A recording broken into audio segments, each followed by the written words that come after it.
এই রোগ যদি ধরা পড়ে, কারো যদি এই রোগ হয়ে থাকে, তখন আপনারা কি কি পরীক্ষা নিরীক্ষা তাদের দিয়ে থাকেন রোগীর ট্রিটমেন্ট করার আগে?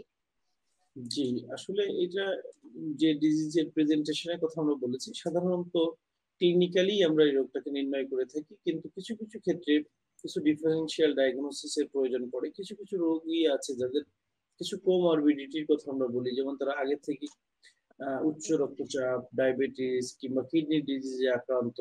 কারো, কারো ক্ষেত্রে দেখা যাচ্ছে থাইরয়েডের সমস্যা আছে, কারো হয়তো কোলেস্টেরল বেশি। এই জাতীয় সমস্যা মাল্টিডিসিপ্লিনারি ডিজিজ নিয়ে যখন একটা রোগী থাকে, তার যদি পাশাপাশি এই ধরনের উপসর্গ দেখা দেয়, অনেক ক্ষেত্রে কিন্তু আমরা জিবিএস এর পাশাপাশি আরো কোনো রোগ আছে কিনা বা স্ট্রোক জনিত প্যারালাইসিস হলো কিনা, এই ধরনের অনেক মানে কনফিউশন দূর করার জন্য আমরা কিছু ইনভেস্টিগেশনের প্রয়োজন মনে করি। তখন আমরা অ্যাসোসিয়েটেড কিছু টেস্ট করে থাকি, যেমন ব্রেনের হয়তো এমআরআই এর প্রয়োজন পড়তে পারে, কিংবা কিছু প্যাথোলজিক্যাল ইনভেস্টিগেশনের মাধ্যমে আমরা এই রোগটাকে নির্ণয় করার চেষ্টা করি। তাছাড়াও খুব কমনলি যে জিনিসটা ব্যবহার হয়, আমরা যেটা করি এনসিবি বা এনসিএস নামে একটা টেস্ট আছে, যেটা নার্ভ কন্ডাকশন ভেলোসিটি।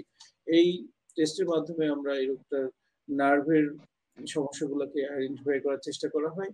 এছাড়াও আমরা কিছু কিছু ক্ষেত্রে সেরেব্রো স্পাইনাল ফ্লুইড সিএসএফ স্টাডি করতে বলি।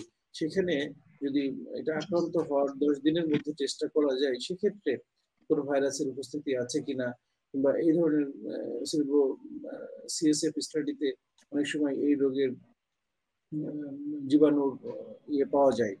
সাধারণত এই ধরনের টেস্টগুলো আমরা করে রোগটাকে নির্ণয় করার জন্য